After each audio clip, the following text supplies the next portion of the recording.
আচ্ছা, সবাই পোলাও রান্না করতে পারেন, তো কম বেশি অনেকে অনেক কিছু মিস্টেক হয়।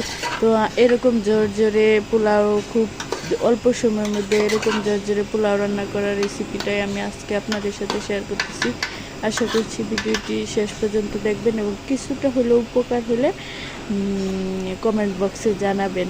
তো কথা না বাড়িয়ে আমি একটা পাত্রের মধ্যে আগে থেকে তেল আর এখানে ঘি দিয়ে দিয়েছিলাম। ঘিটা স্কিপ করতেও পারেন। তো আমি তেলটা ভালো করে দিয়ে পেঁয়াজ কুচি আর আদা কুচি দিয়েছি।